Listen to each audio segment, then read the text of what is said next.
अष्टावक्र ने कहा,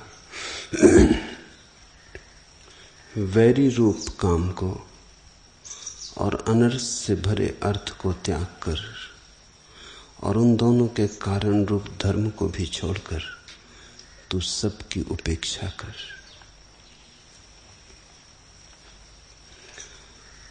साधारणतः अर्थ और काम को छोड़ने को सभी ने कहा है।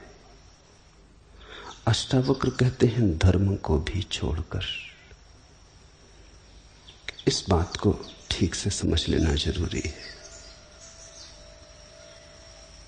धर्म की आत्यंतिक क्रांति धर्म को भी छोड़ने पर ही घटित होती है। धर्म का आत्यंतिक लक्ष्य धर्म से भी मुक्त हो जाना है। अधर्म से अर्थ है जो बुरा है, अकर्तव्य है। धर्म से अर्थ है जो शुभ है, कर्तव्य है। अधर्म से अर्थ है पाप, धर्म से अर्थ है पुण्य। पाप से तो छूटना ही है, अष्टावक्र कहते, पुण्य से भी छूट जाना है। क्योंकि मूलतः पाप और पुण्य अलग अलग नहीं, एक ही सिक्के के दो पहलू हैं। और जो व्यक्ति पुण्य से बंधा है वो पाप से भी बंधा रहेगा। पुण्य करने के लिए भी पाप करने होंगे। बिना पाप किए पुण्य नहीं किए जा सकते। तुम्हें दान देना हो तो धन तो इकट्ठा करोगे ना। धन इकट्ठा करने में पाप होगा, दान देने में पुण्य होगा। लेकिन धन इकट्ठा किए बिना कैसे दान करोगे? ऐसा उल्लेख है कि लाओ त्सु का एक शिष्य न्यायाधीश हो गया था। मुकदमा चला, एक आदमी चोरी में पकड़ा गया। गांव के सबसे बड़े नगर सेठ के घर में उसने डांका डाला था, सेंध लगाई थी। पकड़ गया था रंगे हाथों, इसलिए कुछ उलझन भी न थी। लाओ त्सु के शिष्य न्यायाधीश ने 6 महीने की सजा चोर को दी और 12 महीने की सजा नगर सेठ को थी। नगर सेठ तो हंसने लगा। उसने कहा, ऐसा न्याय कभी सुना है? ये क्या पागलपन है? सम्राट के पास बात गई कि तो हद हो गई, मेरी चोरी हो और फिर मुझे दंड दिया जाए। लेकिन उस न्यायाधीश ने सम्राट को कहा, न ये इतना इकट्ठा करता न चोरी होती। चोरी नंबर 2 है, इकट्ठा करना नंबर 1 है। इसलिए 6 महीने की सजा देता हूं चोर को, साल की सजा देता हूं इस आदमी को। बात तो सम्राट को भी जची, लेकिन नियम ऐसे नहीं चल सकते। सम्राट ने कहा, बात में तो बल है, लेकिन ऐसा कभी हुआ नहीं, और इस आधार पर तो मैं भी अपराधी हो जाऊंगा। तुम नौकरी से इस्तीफा दे दो। तुम्हारी बात कितनी ही ठीक हो, व्यवहारिक नहीं है। व्यवहार के नाम पर आदमी बहुत सी बातें छिपाए चला जाता है। सत्य प्रकट नहीं हो पाता क्योंकि हम व्यवहार की आड़ में छिपा लेते। मनुष्य जाति के इतिहास में ये एक ही घटना है जबकि चोर को भी दंड दिया गया और जिसके घर चोरी हुई थी उसको भी दंड दिया गया। और इस घटना में बड़ा राज है। चोरी हो ही तब सकती है जब कोई धन को इकट्ठा कर ले। तो धन को इकट्ठा करना तो पुण्य के लिए भी जरूरी होगा, तभी तो त्याग करोगे।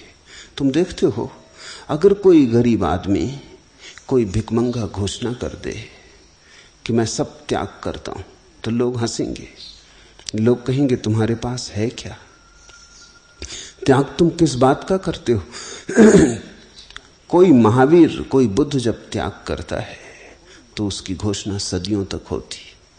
जैनों के शास्त्रों में महावीर ने कितना त्याग किया उसके बड़े बढ़ा चढ़ा के वर्णन है। कितने हाथी, कितने घोड़े, कितने रथ, कितना स्वर्ण, कितनी असरफियां, वो बढ़ा चढ़ाया हुआ वर्णन है। उतना हो नहीं सकता था क्योंकि महावीर एक बहुत छोटे मोटे राजा के लड़के थे। उस राजा की हैसियत राजा जैसी नहीं थी, एक बड़े मालगुजार जैसी थी।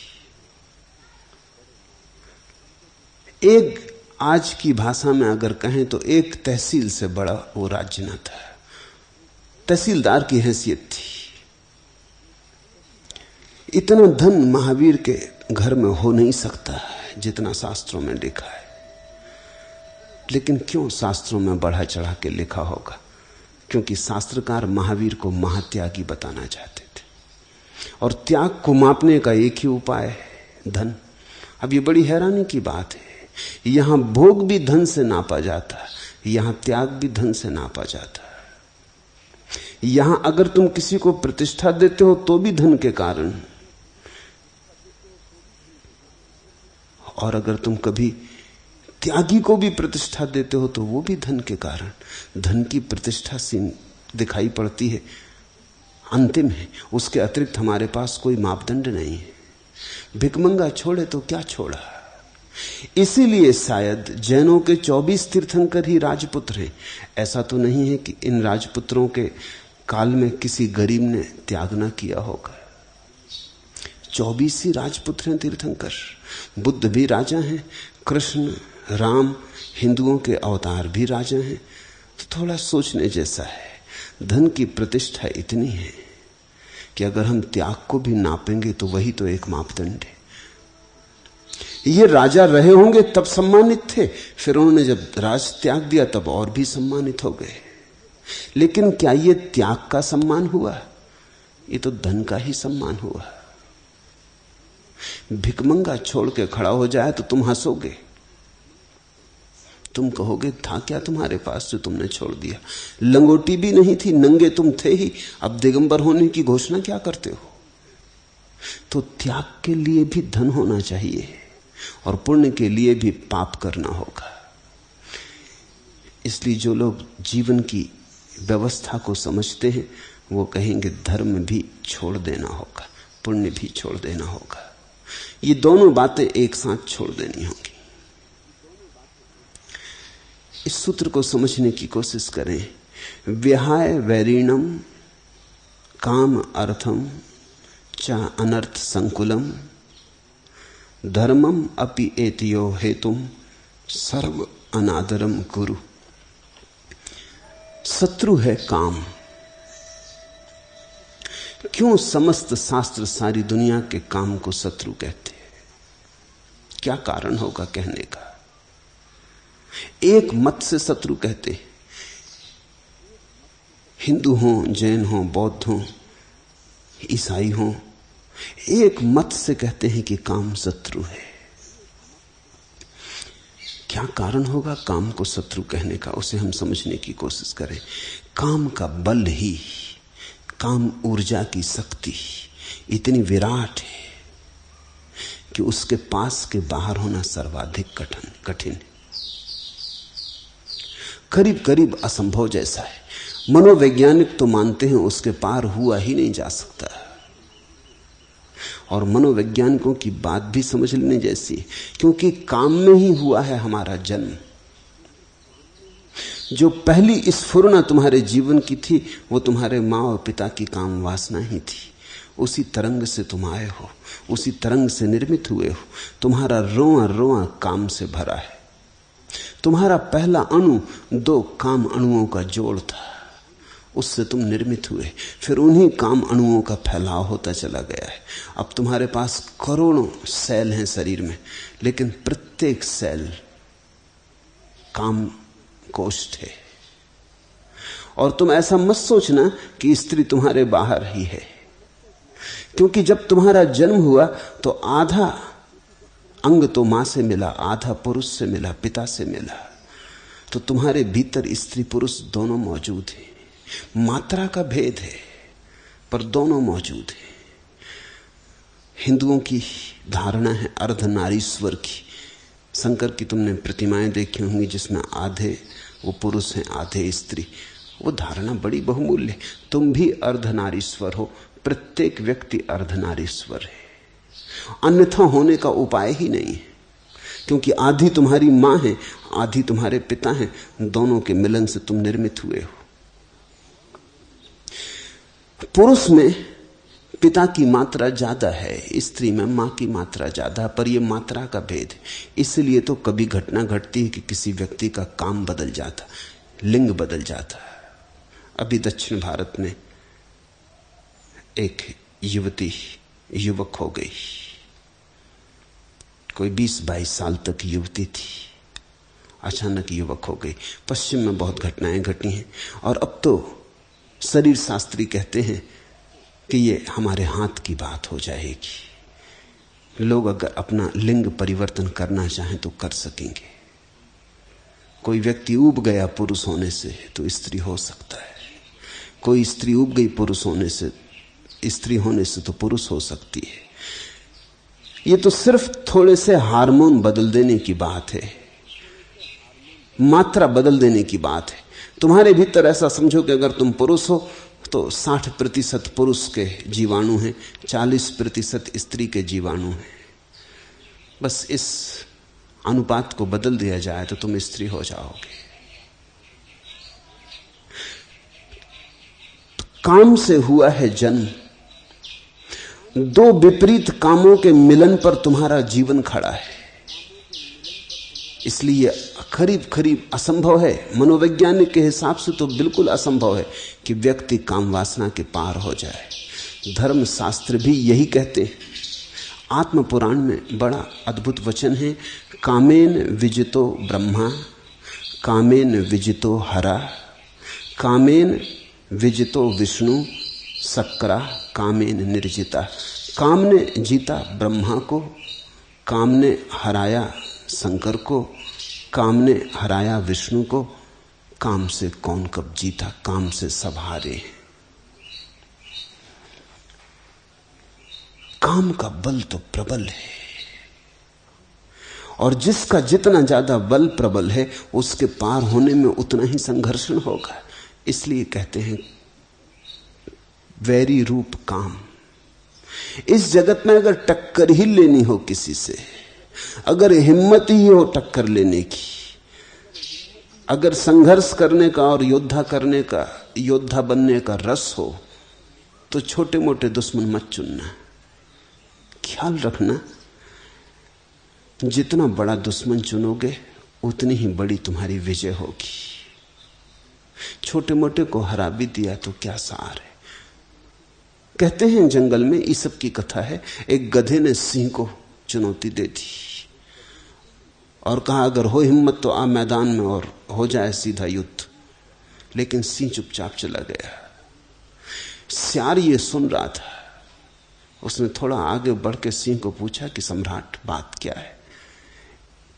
एक गधे की चुनौती को भी तुम स्वीकार नहीं किए। उन्होंने कहा पागल हुआ, अगर उसकी चुनौती में स्वीकार करूं तो पहले तो अफवाह उड़ जाएगी कि सिंह गधे से लड़ा, ये बदनामी होगी। ऐसा कभी हुआ नहीं, ये हमारी कुल वंश परंपरा में नहीं हुआ कि गधे से लड़े। लड़ना है गधे से, गधे को समाप्त कर दे सकते हैं, लड़ना क्या है।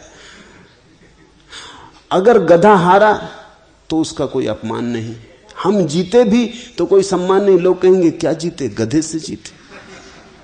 और कहीं भूल चूक जीत गया गधा, गधे हैं इनका भरोसा क्या।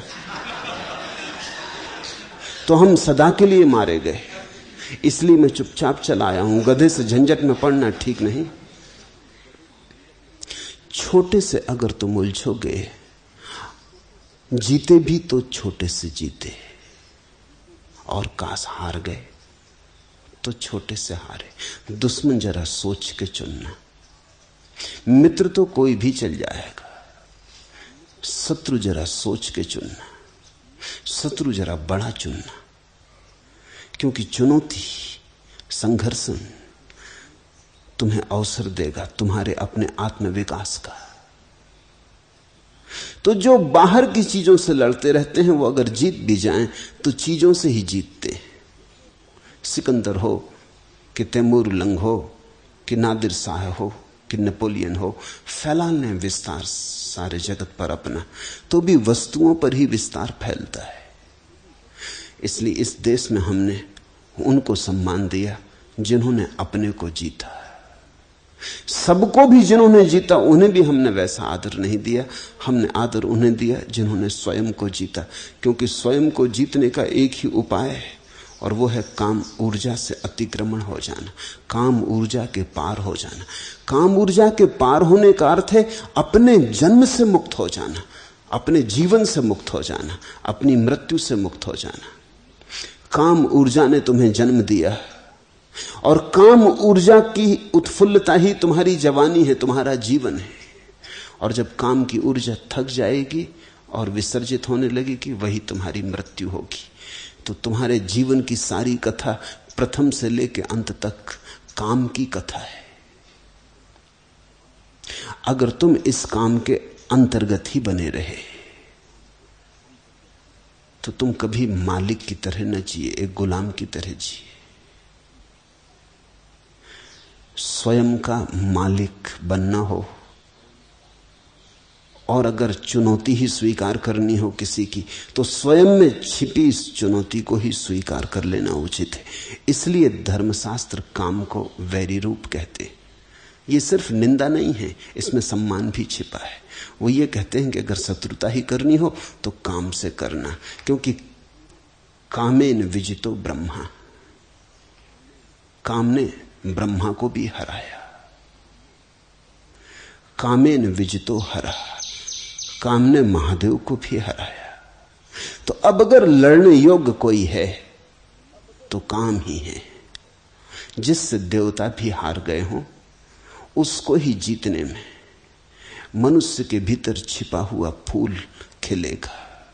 जिससे सब हार गए हों उसको ही जीतने में तुम्हारे भीतर पहली दफे प्रभु का साम्राज्य निर्मित होगा। भारत अकेला देश है जहां हमने बुद्ध पुरुषों के चरणों में देवताओं को झुकाया है। जब सिद्धार्थ गौतम बुद्धत्व को उपलब्ध हुए तो कथा है कि ब्रह्मा विष्णु महेश तीनों उनके चरणों में अपना नैवेद्य, अपनी पूजा चढ़ाने आए। जब महावीर परम ज्ञान को उपलब्ध हुए तो देवताओं ने फूल बरसाए। लेकिन देवता क्यों बरसाते होंगे फूल एक मनुष्य के चरणों में? इसलिए कि ये मनुष्य उस सीमा के भी पार जा चुका जिस सीमा के पार अभी देवता भी नहीं गए। अभी इंद्र भी अप्सराओं में उलझा है। अभी स्वर्ग में भी वही काम व्यापार चल रहा है जो पृथ्वी पर चल रहा है। थोड़ा व्यवस्थित चल रहा है, थोड़ा ढंग से चल रहा है। ज्यादा सुंदर स्त्रियां हैं, ज्यादा सुंदर देह हैं, ज्यादा लंबी आयु है, भोग की सब सुविधाएं सामग्रियां हैं। जो हमने स्वर्ग में देवताओं के लिए व्यवस्था की है वही व्यवस्था विज्ञान आदमी के लिए पृथ्वी पर कर देने की कोशिश कर रहा है। मैंने तो सुना है एक आदमी मरा और स्वर्ग पहुंचा तो वो बड़ा हैरान हुआ। वहां उसने देखा कि कुछ लोग जंजीरों से बंधे, स्वर्ग में जंजीरों से बंधे। उसने द्वारपाल से पूछा कि तो मुझे घबराहट का कारण मालूम होता, नरक में बंधे हो ये समझ में आता है, इस स्वर्ग में भी अगर बंधन है और लोग जंजीरों में बंधे हैं, ये किस तरह का स्वर्ग है? वो द्वारपाल हंसने लगा। उसने कहा ये अमरीकी है, ये जब से आए तब से ये धुन लगाए कि हमें अमेरिका वापस जाना है, यहां से तो वहीं बेहतर था।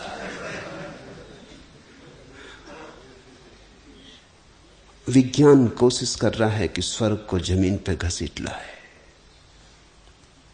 लेकिन जमीन पे विज्ञान स्वर्ग ले आए तो भी कोई फर्क नहीं पड़ता। तुम्हारी काम वासना को कितनी ही तृप्ति की सुविधा जुटा दी जाए, तृप्ति नहीं होगी, क्योंकि काम वासना का स्वभाव अतृप्ति है। जो मिल जाता है उससे ही अतृप्ति हो जाती है, जो नहीं मिला उसी में रस होता है। काम के स्वभाव को समझो, यही उसका बंधन है, यही उसका वैरी रूप। जो मिल जाता है वही व्यर्थ हो जाता है। जिस स्त्री को तुम चाहते थे मिल गई, जिस पुरुष को तुमने चाहा मिल गया, बस तत्क्षण तुम किसी और की चाहने लग गए। बायरन अंग्रेजी का कवि हुआ, उसका अनेक स्त्रियों से संबंध था, सुंदर पुरुष था, प्रतिभाशाली पुरुष था, और महीने 2 महीने से ज्यादा उसका संबंध नहीं चलता था। लेकिन एक स्त्री ने उसे बिल्कुल मजबूर कर दिया विवाह करने को। उसने कहा विवाह नहीं किया तो हाथ भी नहीं छूऊंगी, और वो दीवाना हो गया उसे अपने करीब लेने को। आखिर विवाह के लिए राजी होना पड़ा। जब वो विवाह हो गया और चर्च से बायरन उतरता था अपनी नई विवाहित पत्नी का हाथ पकड़े हुए, सीढ़ियां पार कर रहा था, ठिठक के खड़ा हो गया। उसने अपनी पत्नी से कहा, आश्चर्य, मैं तेरे लिए दीवाना था, महीनों सोया नहीं, और अभी क्षण भर के लिए तेरा हाथ मेरे हाथ में है, लेकिन तेरा मुझे सुध भूल गई। राह से वो जो स्त्री जा रही, मेरा मन उसके पीछे चला गया। अभी विवाह नहीं हुआ और तलाक शुरू हो गया। जो मिल जाता है उसमें हमारा रस खो जाता है। तुम एक मकान बनाना चाहते थे, बहुत दिन से बना लिया, जब तक नहीं बना था तब तक खूब सपने देखे, खूब सोचा, खूब विचारा, वही धुन थी। फिर मकान बन गया। एक दिन अचानक तुम थके बांधे खड़े हो, कुछ भी तो नहीं मिला। अब तुम और दूसरा मकान बनाने की सोचने लगे। काम की लक्षण यही है कि वो तुम्हें कभी तृप्त न होने देगा। तृप्ति का वहां कोई उपाय नहीं। अतृप्ति की जलती हुई आग ही काम का स्वरूप है। वैरी रूप काम को और अनर्थ से भरे अर्थ को त्याग कर हिंदुओं ने 4 पुरुषार्थ कहे: अर्थ, काम, धर्म, मोक्ष। काम है साधारण आदमी की वासना, और अर्थ है उसे भरने का उपाय। धन की हम आकांक्षा इसलिए करते हैं कि हमारी कोई कामनाएं हैं जिन्हें पूरा बिना धन के न किया जा सकेगा। अगर धन है तो सुंदर स्त्री उपलब्ध हो सकती, निर्धन को तो बचा खुचा जो शेष रह जाता वही उपलब्ध होता। अगर धन है तो तुम जो चाहते हो वो तुम्हारे हाथ में हो सकता है। अगर निर्धन हो तो चाहते रहो, चाहने से कुछ भी नहीं होता।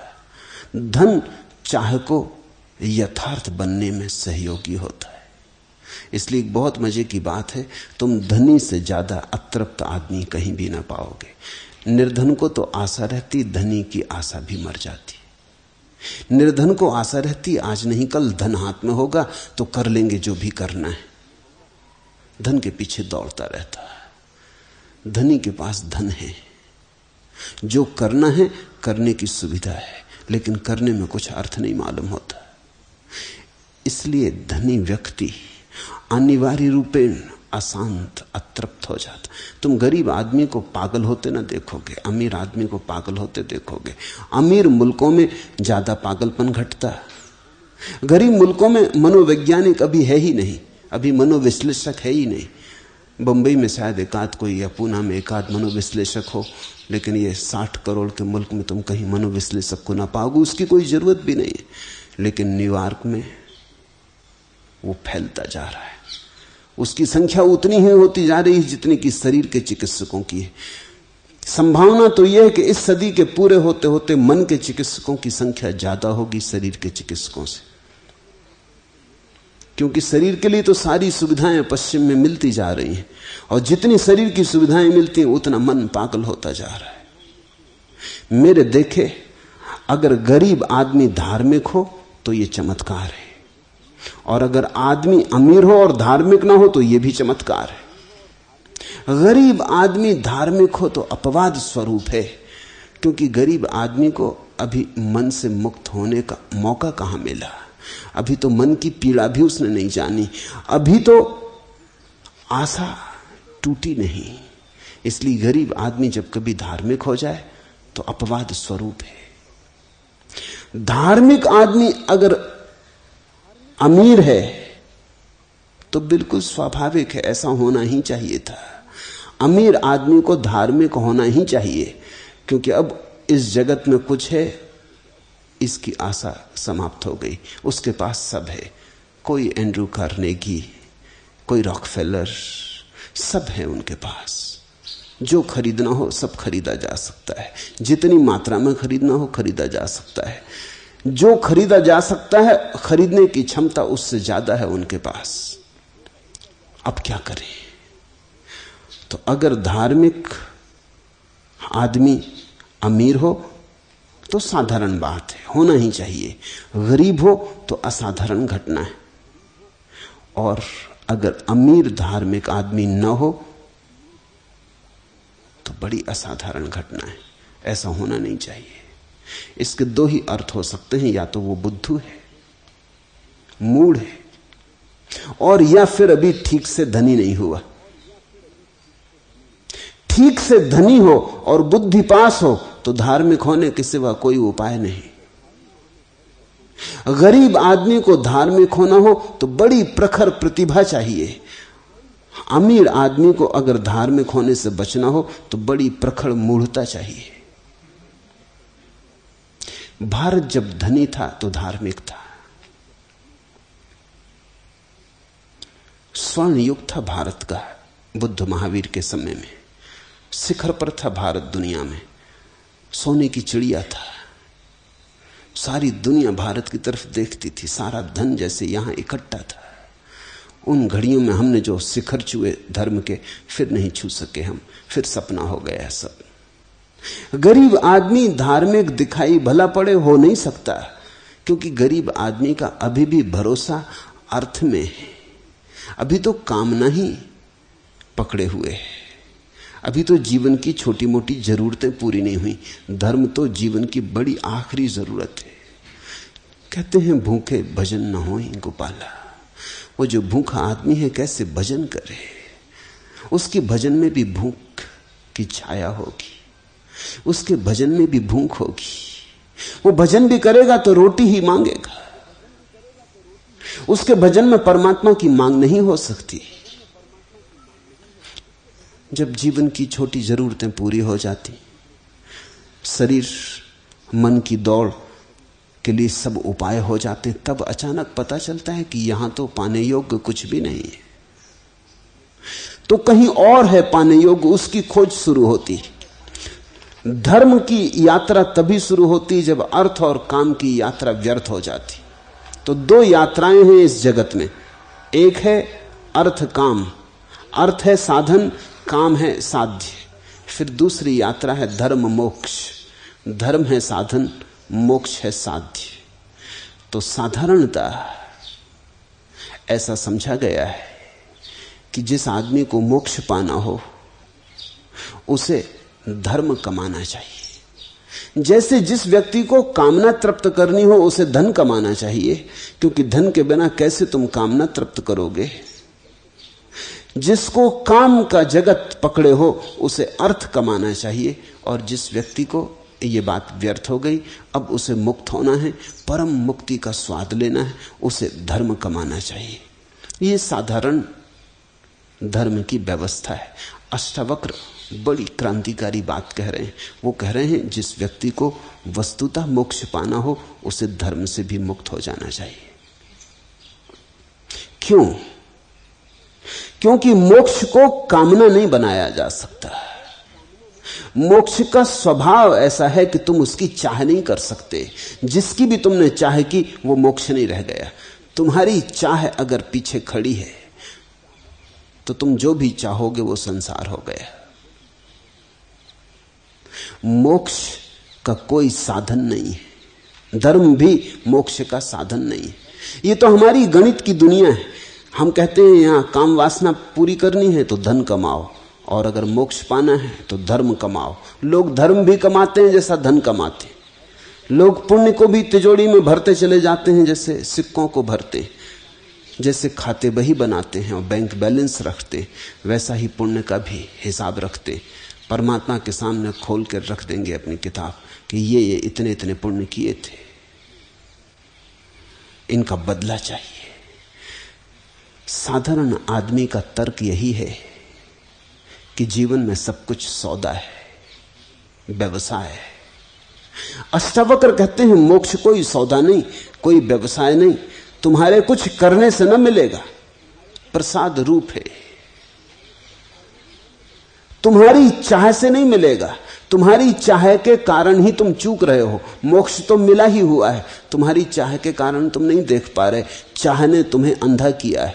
तुम चाहत छोड़ो, तुम चाह छोड़ो, तुम बिना चाह के थोड़ी देर तो रह के देखो, अचानक पाओगे मोक्ष की किरणें तुम्हारे भीतर उतरने लगी।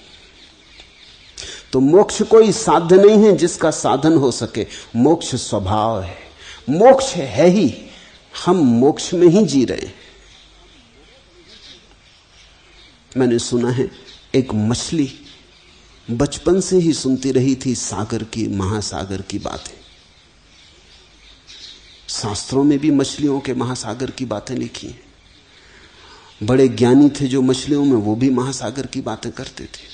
वो मछली बड़ी होने लगी, बड़ी चिंता और विचार में पड़ने लगी कि महासागर है कहां। अब जब मछली सागर में ही पैदा हुई हो तो सागर का पता नहीं चल सकता है, सागर में ही बड़ी हुई तो सागर का पता नहीं चल सकता है। वो पूछने लगी कि ये महासागर कहां है। लोगों ने कहा हमने सुनी है ज्ञानियों से बातें, सुनी है वार्ता, देखा तो किसी ने भी नहीं। कुछ धन्यभागी मछलियां, कोई बुद्ध महावीर, कोई कृष्ण राम जान लेते होंगे, बाकी साधारण मछलियां हम तो सिर्फ सुन के मानते हैं कि है महासागर कहीं। वो बड़ी चिंता में रहने लगी, उसका जीवन बड़ा विक्षुब्ध हो गया। वो बड़ी विचारशील मछली थी, वो भूखी प्यासी भी पड़ी रहती और सोचती रहती कि कैसे महासागर पहुंचे, वो अद्वितीय घटना कैसे मिलेगी। महासागर का लोभ उसके मन में समाने लगा, वो सूखने लगी, वो दुर्बल होने लगी। फिर कोई एक अतिथि मछली पड़ोस की नदी से आई थी, उसने उसकी यह हालत देखी। उसने कहा पागल, जिसे तू खोजती है वो चारों तरफ मौजूद है, हम उसी के भीतर हैं। न तो भूखे मरने की जरूरत है, न ध्यान करने की जरूरत है, न जप करने की जरूरत है, महासागर है ही। महासागर के बिना हम हो ही नहीं सकते। जैसा उस मछली को बोध दिया गया, अष्टावक्र जैसे सद्गुरु हमें भी यही कह रहे हैं कि हम मोक्ष में हैं ही। परमात्मा हमें चारों तरफ से घेरे हुए, उसी में हमारा जन्म है, उसी का जीवन है, उसी में हमारा विसर्जन है। लेकिन इतना निकट है परमात्मा, इसलिए दिखाई नहीं पड़ता। दूर होता तो हम देख लेते। आंखें हमारी दूर को देखने में समर्थ है। जो निकट है वही चूक जाता है, जो बहुत पास है वो भूल जाता है। और परमात्मा से ज्यादा निकट कोई भी नहीं। मछली के लिए तो उपाय भी है कि कोई उसे उठा के रेत के किनारे पे डाल दे तो तड़फ ले और पता चल जाए उसे कि सागर का छूट जाना कैसा है। हमारे लिए तो वो भी उपाय नहीं है। परमात्मा के बाहर हम जा ही नहीं सकते। अष्टावक्र की उद्घोषणा यही है कि तुम धर्म की चिंता में मत पड़ना, परमात्मा को पाने के लिए कुछ भी करना जरूरी नहीं है, वो मिला ही हुआ है। मोक्ष कहीं भविष्य में नहीं है, मोक्ष अभी और यही है। मोक्ष तुम्हारी चाह से शून्य अवस्था का नाम है।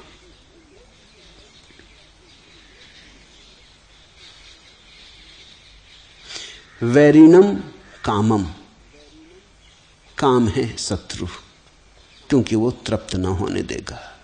शत्रु तो वही ना जो तृप्त ना होने दे। ये शत्रु का अर्थ समझो। मित्र तो वही ना जो तृप्ति दे, विश्रांति दे, जिसके पास बैठ के आराम मिले, जिसके पास बैठ के सुख हो।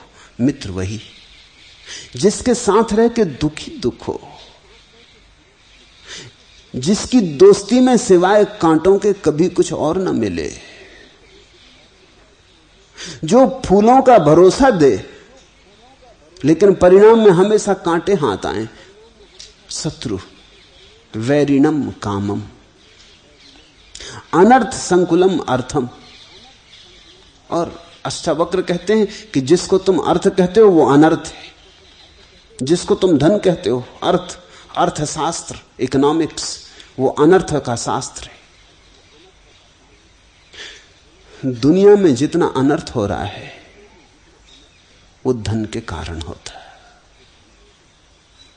इसलिए कुछ दुनिया के विचारक तो इस सीमा तक पहुंच गए कि उन्होंने कहा जब तक दुनिया में धन है तब तक शांति नहीं हो सकती। तुमने 99 के चक्कर की कहानी पढ़ी है ना, वो अनर्थ की घटना है। कहानी सीधी साफ है, सरल है, मनुष्य को ठीक से प्रकट करती। एक सम्राट का एक नौकर था, नाई था उसका, वो उसकी मालिश करता, हजामत बनाता। सम्राट बड़ा हैरान होता था कि वो हमेशा प्रसन्न, बड़ा आनंदित, बड़ा मस्त। उसको 1 रुपया रोज मिलता था, बस 1 रुपया रोज में वो खूब खाता पीता, मित्रों को भी खिलाता पिलाता। सस्ते जमाने की बात होगी। रात जब सोता तो उसके पास 1 पैसा ना होता, वो निश्चिंत सोता। सुबह 1 रुपया फिर उसे मिल जाता मालिश करके। बड़ा खुश था, इतना खुश था कि सम्राट को उससे ईर्ष्या होने लगी। सम्राट भी इतना खुश नहीं था। खुशी कहां, उदासी और चिंताओं के बोझ और पहाड़ उसके सिर पर थे। उसने पूछा नाई से कि तेरी प्रसन्नता का राज क्या है? उसने कहा मैं तो कुछ जानता नहीं, मैं कोई बड़ा बुद्धिमान नहीं, लेकिन जैसे आप मुझे प्रसन्न देख के चकित होते हैं, मैं आपको देख के चकित होता हूं कि आपके दुखी होने का कारण क्या है। मेरे पास तो कुछ भी नहीं और मैं सुखी हूं, आपके पास सब है और आप सुखी नहीं। आप मुझे ज्यादा हैरानी में डाल देते हैं। मैं तो प्रसन्न हूं क्योंकि प्रसन्न होना स्वाभाविक है, और होने को है ही क्या। वजीर से पूछा सम्राट ने एक दिन कि इसका राज खोजना पड़ेगा। ये नाई इतना प्रसन्न है कि मेरे मन में ईर्ष्या की आग जलती कि इससे तो बेहतर नाई होते। ये सम्राट होके क्यों फंस गए? न रात नींद आती, न दिन चैन है, रोज चिंताएं बढ़ती ही चली जाती। घटना तो दूर, एक समस्या हल करो 10 खड़ी हो जाती, तो नाई ही हो जाते। वजीर ने कहा आप घबराएं मत, मैं उस नाई को दुरुस्त किए देता हूं। वजीर तो गणित में कुशल था। उसने, सम्राट ने कहा क्या करोगे? उसने कहा कुछ नहीं, आप 1-2-4 दिन में देखेंगे। वो एक 99 रुपए एक थैली में रख के रात नाई के घर में फेंक आया। जब सुबह नाई उठा, उसने 99 गिने, बस वो चिंतित हो गया। उसने कहा बस 1 रुपया आज मिल जाए तो आज उपवास ही रखेंगे, 100 पूरे कर लेंगे। बस उपद्रव शुरू हो गया। कभी उसने इकट्ठा करने का सोचा न था, इकट्ठा करने की सुविधा भी न थी। 1 रुपया मिलता था, वो पर्याप्त था जरूरतों के लिए। कल की उसने कभी चिंतना ही न की थी, कल उसके मन में कभी छाया ही न डाला था। वो आज में ही जिया था। आज पहली दफा कल उठा। 99 पास में थे, 100 करने में देर ही क्या थी। सिर्फ एक दिन तकलीफ उठानी थी कि 100 हो जाएंगे। उसने दूसरे दिन उपवास कर दिया। लेकिन जब दूसरे दिन वो आया सम्राट के पैर दामने, तो वो मस्ती न थी, उदास था, चिंता में पड़ा था। कोई गणित चल रहा था। सम्राट ने पूछा आज बड़े चिंतित मालूम होते हो, मामला क्या है? उन्होंने कहा नहीं हुजूर, कुछ भी नहीं, कुछ नहीं, सब ठीक है। मगर आज बात में वो सुगंध ना थी जो सदा होती थी। सब ठीक है, ऐसे ही कह रहा था जैसा सभी कहते हैं सब ठीक है। जब पहले कहता था तो सब ठीक था ही, आज औपचारिक कह रहा था। सम्राट ने कहा नहीं, मैं ना मानूंगा, तुम उदास दिखते हो, तुम्हारी आंख में रौनक नहीं, तुम रात सोए ठीक से? उसने कहा आप पूछते तो आपसे झूठ कैसे बोलूं, रात नहीं सो पाया।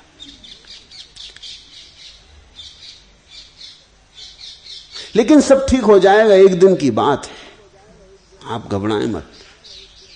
लेकिन वो चिंता उसकी रोज बढ़ती गई। 100 पूरे हो गए तो वो सोचने लगा कि अब 100 तो हो ही गए, अब धीरे धीरे इकट्ठा कर लें तो कभी 200 हो जाएंगे। अब एक एक कदम उठने लगा। वो 15 दिन में बिल्कुल ही ढीला ढाला हो गया।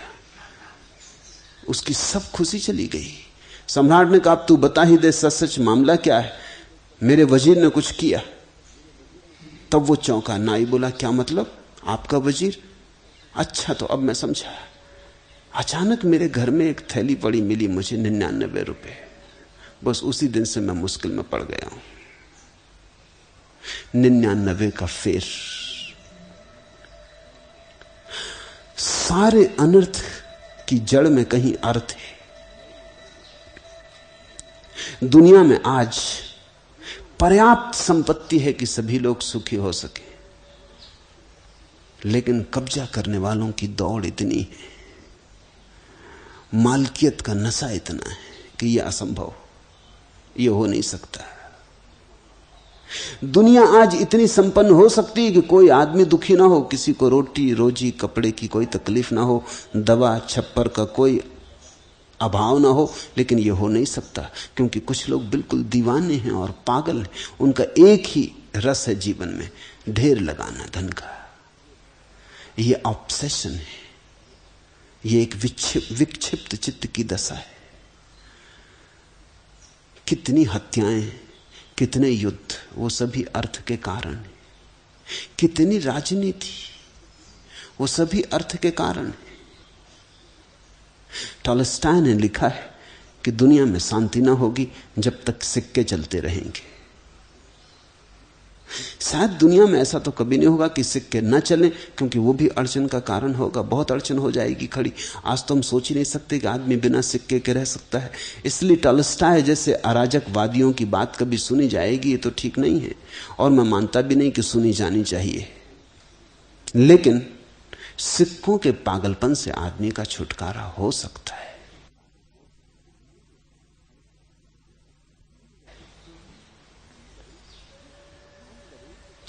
ख्याल करें, जिस आदमी को धन के पीछे तुम दौड़ते पाओगे, उस आदमी को अगर गौर से देखो तो एक बात तुम्हें पक्की मिलेगी, उस आदमी के जीवन में प्रेम ना मिलेगा। कृपण प्रेमी नहीं होता, हो ही नहीं सकता, और प्रेमी कभी कृपण नहीं होता। तो ऐसा लगता है जितना जीवन में प्रेम होता है, धन का पागलपन उतना ही कम होता है, और जितना जीवन में प्रेम कम होता है, धन का पागलपन उतना ही ज्यादा होता है। धन प्रेम की परिपूर्ति है। हृदय प्रेम से खाली रह गया है तो किसी चीज से भरना होगा। वो जो भीतर की रिक्तता है घबराती, डर पैदा होता है कि मैं भीतर खाली खाली भर लूं किसी चीज से। मनस्विद कहते हैं कि बच्चा जब पहली दफा पैदा होता है तो उसके जीवन में जो पहली महत्वपूर्ण घटना घटती है वो है मां का स्तन। और मां के स्तन से दो चीजें साथ साथ बहती हैं उस बच्चे में, प्रेम और दूध। अगर मां बच्चे को प्रेम करती है तो बच्चा कभी बहुत फिक्र नहीं करता कि ज्यादा दूध पी ले। सच तो यह है कि मां बच्चे को प्रेम करती है तो बच्चे को बहुत फुसलाना पड़ता है, समझाना पड़ता है, तब वो दूध पीता। वो फिक्र ही नहीं करता दूध वगैरह पीने की। वो इतना भरा रहता है प्रेम से कि दूध से भरने की इच्छा पैदा नहीं होती। अगर बच्चे को शक हो जाए कि मां प्रेम नहीं करती, या सौतेली मां है, या नर्स है, या मां की उपेक्षा है, चाहती नहीं थी, बच्चा जबरदस्ती पैदा हो गया है,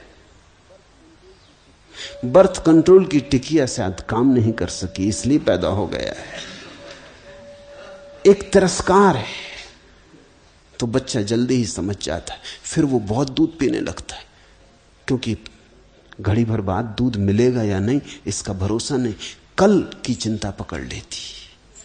तो मां के स्तन से लगा ही रहता है, और जितना वो ज्यादा पीता उतना मां हटाती उसको कि हो गया बहुत। जितना मां कहती हो गया बहुत, हटो, उतना ही उसको घबराहट पैदा होती भविष्य की। इकट्ठा कर लूं, दूध को इकट्ठा कर लूं, जितना हो सके इकट्ठा कर लूं।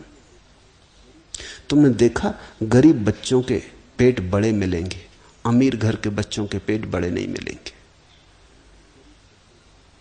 गरीब बच्चों के शरीर तो दुबले हो जाएंगे, पेट खूब बड़ा हो जाएगा। ये सबूत है कि बच्चा डरा है, कल रोटी मिलेगी या नहीं इसका कुछ पक्का नहीं है। फिर यही भय पूरे जीवन पे फैल जाता है। धन यानी रोटी, धन यानी दूध, धन यानी कल का भरोसा, धन यानी कल की सुरक्षा। आदमी बैंक में बैलेंस रखता है, इंश्योरेंस करवाता है, वो कल का इंतजाम कर रहा है। वो ये कह रहा है कल की फिक्र नहीं रहेगी, कल बूढ़े हो जाएं, बीमार हो जाएं, कोई फिक्र नहीं, पैसा पास में तो सब सुरक्षा है। वो कहता है प्रेम ना भी हो तो चलेगा, पैसा तो होना ही चाहिए। प्रेम को क्या खाओगे पियोगे क्या करोगे? फिर वो कहता है कि पैसा होगा तो प्रेम तो बहुत मिल जाएगा। जिसको पैसे का पागलपन होता है वो सोचता है हर चीज पैसे से खरीदी जा सकती है। नहीं, जीवन में कुछ महत्वपूर्ण चीजें हैं जो पैसे से नहीं खरीदी जा सकती। सच तो यह है जो भी महत्वपूर्ण है वो पैसे से नहीं खरीदा जा सकता, न प्रेम, न प्रार्थना, न परमात्मा। जीवन में जो क्षुद्र है और व्यर्थ है वही पैसे से खरीदा जा सकता है। पैसा स्वयं क्षुद्र है, क्षुद्र से क्षुद्र ही मिल सकता है। तो आदमी इकट्ठा करता जाता है। वो कहता है प्रेम कल कर लेंगे, आज तो पैसा इकट्ठा कर लूं, कल निश्चिंत हो जाएंगे, फिर प्रेम कर लेंगे, फिर गीत गा लेंगे, फिर वीणा बजा लेंगे, फिर विश्राम करेंगे। आज तो कमा लूं, कल को हम कहते हैं छोड़ो, आज कमा के कल का इंतजाम कर लें। कल भी आज की तरह आएगा, फिर भी तुम यही करते रहोगे कि कल के लिए कमा लें, कल के लिए कमा लें। एक दिन मौत आ जाती है और कल कभी नहीं आता। धन का ढेर लग जाता है और तुम नंगे भिखारी हो जाते हो। धन का ढेर बाहर लग जाता है, भीतर निर्धनता गहरी हो जाती, भीतर घाव ही घाव हो जाते। धीरे धीरे तुम प्रेम करना भूल ही जाते हो। धन अर्थ अनर्थ है, इसे पहचानना। मैं तुमसे यह नहीं कह रहा हूं कि धन को छोड़ के भाग जाओ, मैं तुमसे सिर्फ इतना कह रहा हूं कि जाग जाओ। धन का उपयोग है, मैं कोई अराजकवादी नहीं हूं और न धन विरोधी हूं। धन का उपयोग है, धन की वाह उपयोगिता है, लेकिन धन से अपने को भरने की चेष्टा मत करना, वो नहीं हो सकता, वो असंभव है। असंभव को करोगे तो जीवन नष्ट हो जाएगा, अनर्थ हो जाएगा। धन से कुछ चीजें मिलती हैं, जरूर मिलती हैं, और उन चीजों का मूल्य भी है, लेकिन उन चीजों से कोई तृप्ति नहीं मिलती। जीसस का वचन है, man can not live by bread alone. आदमी अकेली रोटी से नहीं जी सकता। दूसरा वचन भी जोड़ा जा सकता है कि आदमी बिना रोटी के भी नहीं जी सकता, वो भी सच है। रोटी चाहिए, लेकिन रोटी पर्याप्त नहीं है, रोटी से कुछ ज्यादा चाहिए। जिस दिन तुमने समझा कि धन पर्याप्त है, उस दिन अनर्थ हुआ। जब तक तुमने समझा कि धन की उपयोगिता है एक सीमा तक, और तुम सीमा के भीतर सजग रहे, फिर कोई हर्ज नहीं है। तो तुमने धन का उपयोग किया और धन ने तुम्हारा उपयोग नहीं किया। तुम मालिक रहे और धन मालिक ना हुआ। संक्षिप्त में कहें तो ऐसा कह सकते हैं, जब अर्थ तुम्हारा मालिक हो जाए तो अनर्थ हो गया। जब अर्थ के तुम मालिक होते हो तब अर्थ, अन्यथा अनर्थ। वैरिणम कामम अनर्थ संकुलम अर्थम एतयो हेतुम धर्मम अपि विहाय सर्वत्र अनादरम कुरु। और इन सब के भीतर, ये सूत्र बड़ा क्रांतिकारी, और इन सब के भीतर सबका मूल रूप कारण, सारे अनर्थ, काम और धन की दौड़ के पीछे जो मूल कारण है वो धर्म है। ये तुम चौंकोगे सुन के, क्योंकि तुमने सदा यही सुना है कि धर्म तो त्राण है, कि धर्म तो नाव है जिसमें बैठ के हम उस पार उतर जाएंगे। और अष्टावक्र कहते हैं इन दोनों का कारण रूप धर्म, इस सारे उपद्रव का कारण धर्म है। क्यों? धर्म का अर्थ है कि मोक्ष पाना है। धर्म का अर्थ है कि मोक्ष पाने के लिए कुछ करना है। ये मूल कारण है उपद्रव का। तृप्ति के लिए कुछ करना है, फिर उसी से अर्थ भी पैदा होता है, उसी से काम भी पैदा होता है। मोक्ष की उद्घोषणा यह है कि कुछ करना नहीं है, तुम मुक्त पैदा हुए हो। इस क्षण, अभी और यहीं मोक्ष तुम्हारा स्वभाव है, तुम्हारी उद्घोषणा की भर बात है। तुम जब चाहो घोषणा कर दो और उसी क्षण से आनंद की वर्षा हो जाएगी। समझने की कोशिश करो। साधारणता हम चीजों को हमेशा दो में बांट देते हैं, साधन और साध्य। साध्य होता है भविष्य में, साधन होता है अभी। मोक्ष के संबंध में या परमात्मा के संबंध में बात उल्टी है। मोक्ष अभी है, यही है, किसी साधन की कोई जरूरत नहीं है, सिर्फ जागना है।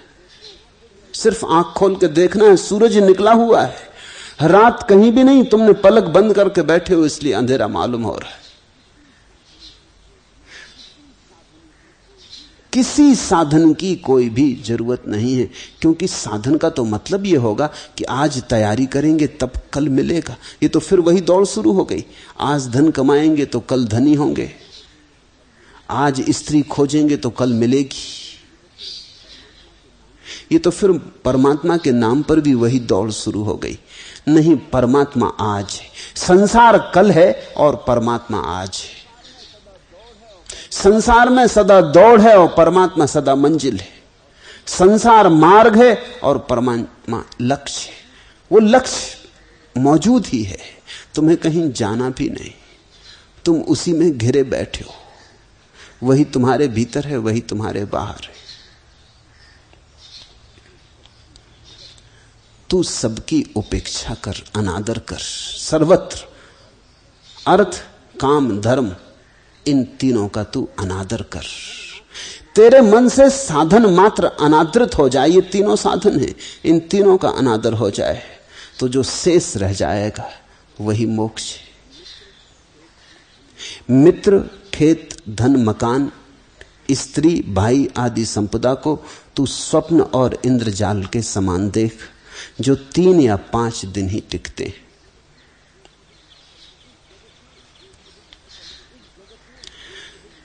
इस जगत में जो भी हम पकड़ लेते हैं और जिसको भी हम सोचते हैं कि इससे हमें सुख मिलेगा, अष्टावक्र कहते हैं वो दृष्ट नष्ट है, देखते देखते ही नष्ट हो जाता है। स्वप्न जैसा है, जब होता है तो सच लगता है, जब खो जाता है तब बड़ी हैरानी होती। तुमने देखा स्वप्न का ये स्वभाव, देखा? रोज रात देखते हो, रोज सुबह जाग के पाते हो झूठा था, और फिर जब रात सोते हो दूसरे दिन तो फिर उस झूठ में पड़ जाते हो, फिर रात वही सपना, फिर ठीक मालूम होने लगता है। सपने में तुम्हें कभी संदेह उठता ही नहीं। सपने में मैंने नास्तिक देखा ही नहीं, सपने में सभी आस्तिक। सपने में संदेह उठता ही नहीं, भ्रम उठता ही नहीं, शक उठता ही नहीं। सपने में तो बिल्कुल श्रद्धा रहती। बड़े आश्चर्यजनक लोग हैं। अगर तुम सपने में देख रहे हो कि अचानक एक घोड़ा चला आ रहा है, पास आके अचानक तुम्हारी पत्नी बन गया या पति बन गया, तो भी तुम्हारा मन ये नहीं कहता कि ये कैसे हो सकता है, तुम स्वीकार करते हो। जरा भी रंच मात्र भी संदेह नहीं उठता। कुछ भी घटना घट सकती है। तुम सपने में आकाश में उड़ते हो, तुम शक भी नहीं करते कि मैं आकाश में कैसे उड़ सकता हूं, ये कैसे संभव है। तुम विराट हो जाते हो सपने में, सारा आकाश भर देते हो, कि बड़े छोटे हो जाते हो, कि चींटी से भी छोटे हो जाते हो, कि दिखाई भी नहीं पड़ते, तो भी तुम्हें शक नहीं होता। सुबह जाग के तुम हंसते हो कि क्या क्या पागलपन देखा। सपने में सपना सच हो जाता है। मित्र, खेत, धन, मकान, स्त्री, भाई आदि संपदा को तू स्वप्न और इंद्रजाल के समान देख, जो 3 या 5 दिन ही टिकते हैं। भारत में सत्य की एक परिभाषा है, और वो परिभाषा है जो तीनों काल में टिके, त्रिकाल अबाधित, कभी भी जिसका खंडन ना हो, जो पहले भी था, अभी भी है और फिर भी होगा। जो शाश्वत है वही सत्य है। जो कल नहीं था, आज है और कल फिर नहीं हो जाएगा, उसे भारत असत्य कहता है। भारत की इस परिभाषा को ठीक ख्याल में लेना। यहां सत्य की परिभाषा ही यही है कि जो अबाधित रूप से रहे, जैसा था वैसा ही रहे।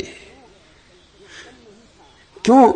जो कल नहीं था, आज है और कल फिर नहीं हो जाएगा। इसका तो अर्थ हुआ कि दो नहीं के बीच में होना घट सकता है। एक दिन था तुम नहीं थे, जन्म नहीं हुआ था, एक दिन आएगा कि तुम मर जाओगे, मौत हो जाएगी। दो नहीं, और उन दोनों के बीच में जिसको तुम जीवन कहते हो, ये तो स्वप्न बत है। चाहे 70 साल देखो, चाहे 700 साल देखो, इससे कोई फर्क नहीं पड़ता। लंबाई से कुछ भेद नहीं पड़ता। जो सदा है,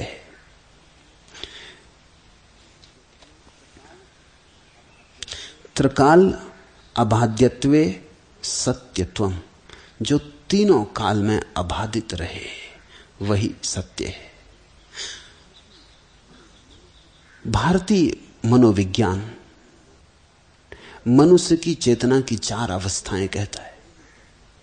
3 तो अवस्थाएं हैं, चौथा स्वभाव है। जागृत, स्वप्न, सुसुप्ति 3 तो अवस्थाएं हैं, और साक्षी तुरीय चतुर्थ स्वभाव है। जागते में तुम एक दुनिया देखते हो, जब तुम सो जाते हो और सपने में पड़ते हो तो जागने की दुनिया झूठ हो जाती। तुम ठीक अपनी पत्नी के पास सो रहे हो बिस्तर पर, लेकिन पत्नी झूठ हो गई जब तुम सो गए। तुम्हें सोने में पत्नी की कभी याद नहीं आती, तुम ये सोचते नहीं इस भाषा में कि वो मेरी पत्नी है। जब तुम सो गए तो बच्चे, तुम्हारा मकान, तुम गरीब हो कि अमीर, प्रतिष्ठित हो कि अप्रतिष्ठित, साधु हो कि संत कि असाधु कि असंत, सब खो गया। जागना एक सपना था, जब दूसरा सपना शुरू हुआ जागने का सपना खो गया। फिर सुबह जब सपना टूटता फिर दूसरा सपना शुरू हुआ। सपने में जो देखा था वो अब खो गया। जब रात में गहरी नींद लगती है और सपना भी खो जाता है, तब जागृत में जो जाना वो भी समाप्त हो गया, सपने में जो जाना वो भी समाप्त हो गया। सुसुप्ति में दोनों ही खंडित हो गए। और जो लोग चौथी अवस्था को उपलब्ध होते हैं, चौथी जो कि तुम्हारा निज स्वरूप है, कहो बुद्धत्व, साक्षी भाव, जिनत्व, जो भी नाम देना हो, जो उस चौथी शुद्ध अवस्था को उपलब्ध होते हैं जहां परम जागरण रह जाता है, उनको पता चलता है कि वो तीनों अवस्थाएं खंडित हो गई। स्वप्न, सुसुप्ति, जागृति सब खंडित हो गए। कुछ और ही अनुभव में आता है, ब्रह्म ही ब्रह्म अनुभव में आता है। कहीं कोई संसार नहीं दिखाई पड़ता, कहीं कोई दूजा नहीं दिखाई पड़ता, अपना ही फैलाव मालूम होता है। न कोई मैं बचता, न कोई तू बचती। तो भारत कहता है साक्षी भाव में जो जाना जाता है वही केवल सत्य है, उसका फिर कभी खंडन नहीं होता। ये जगत जिसको हम सत्य मान बैठे हैं, भारतीय मनीषा कहती है इस जगत की परिभाषा गच्छतीति जगत, जो जा रहा है जगत, जो गया गया है जगत, जो जा ही चुका है, जो जाने के किनारे खड़ा है जगत। जगत का अर्थ है जो अथिर है, जो थिर नहीं, जो नदी की धार की तरह बहा जा रहा है, जहां सब परिवर्तन ही परिवर्तन है और कुछ भी शाश्वत नहीं। जहां परिवर्तन है वहां असत्य, और जहां अपरिवर्तित के दर्शन होते हैं, शाश्वत की प्रतीति होती है, वही सत्य। गच्छतीति जगत, जो भागा जा रहा, जैसे आकाश में धुएं के बादल बनते हैं और मिटते हैं और रूप खड़े होते हैं और बिखरते हैं, क्षण भर भी कुछ ठहरा हुआ नहीं, वैसा जगत। कोई गिर रहा, कोई उठ रहा, कोई जीत रहा, कोई हार रहा। जो हार रहा है वो कल जीत सकता है, जो अभी जीत रहा है वो कल हार सकता है। यहां कुछ भी पक्का नहीं है, यहां सब चीजें बदली जा रही, समुद्र की लहरें। इसमें जिसने सत्य को खोजना चाहा वो खाली हाथों मरता है। इस सारी बदलाहट के बीच क्या तुम्हें कभी भी थोड़ा स्मरण आता है कि कोई ऐसी चीज है जो बिना बदली है? उस बिना बदले को ही हम आत्मा कहते। दिन में तुम जागते हो, संसार एक बात, ये जो भीतर तुम्हारे बैठा देखता है संसार को, ये दूसरी बात। रात तुम सपने में सो जाते हो, सपना देखते हो, तब भी दो चीजें रहती हैं, सपना और तुम। फिर तुम गहरी नींद में पड़ जाते हो, तब भी दो चीजें रहती हैं, तुम और गहरी नींद। गहरी नींद कभी सपना बन जाती है, सपना कभी गहरी नींद बन जाता है। सपने से कभी जाग आते हो, दुनिया आ जाती है, फिर दुनिया खो जाती है। लेकिन एक चीज शाश्वत बनी रहती है, तुम्हारा साक्षी भाव, तुम्हारा दृष्टा भाव, तुम्हारी अंतर्दृष्टि। तुमने देखा गहरी नींद से भी उठ के आदमी कहता है रात बड़ी गहरी नींद आई, बड़ी आनंदपूर्ण नींद आई।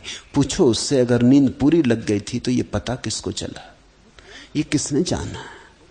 ये कौन खबर दे रहा है? जरूर तुम्हारे भीतर कोई था जो देखता रहा कि गहरी नींद लगी है, बड़ी आनंदपूर्ण नींद लगी है। किसी ने इसका प्रत्यक्ष किया है, वही तुम हो। और सब तो बदलता है, सिर्फ साक्षी नहीं बदलता। तुम छोटे बच्चे थे, फिर तुम जवान हो गए, फिर तुम बूढ़े हो गए। कभी स्वस्थ थे, अब दीन जर्जर हो गए, खंडर हो गए।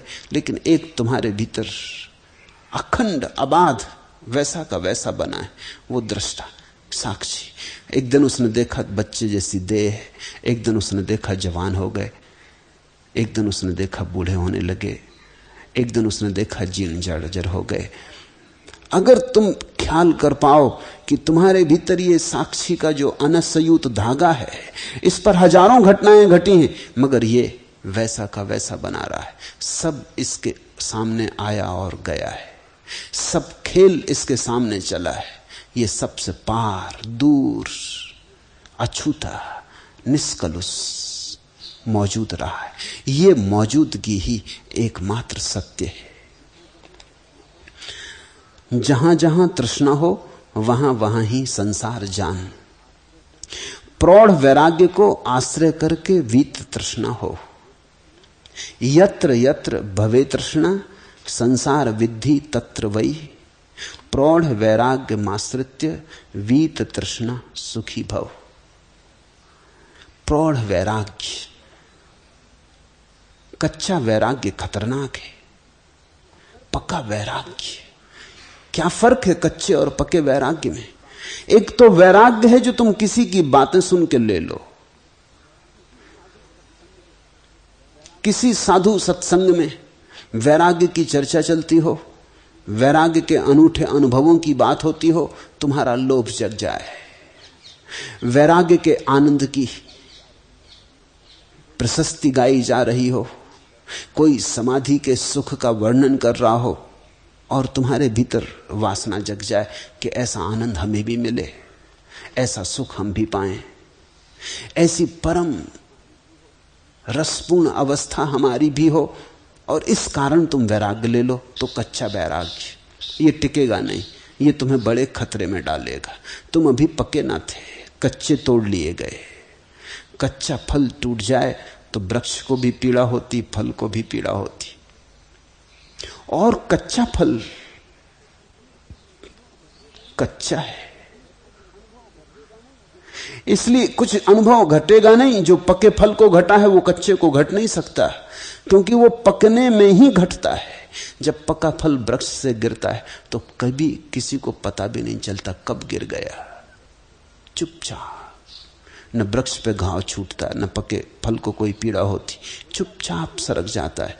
हवा का झोंका भी ना आया हो और चुपचाप सरक जाता है। पका वैराग्य, प्रौढ़ वैराग्य, ये शब्द बहुत बहुमूल्य है। प्रौढ़ वैराग्य का अर्थ है जीवन की असारता को अनुभव करके जो वैराग्य जन्मे।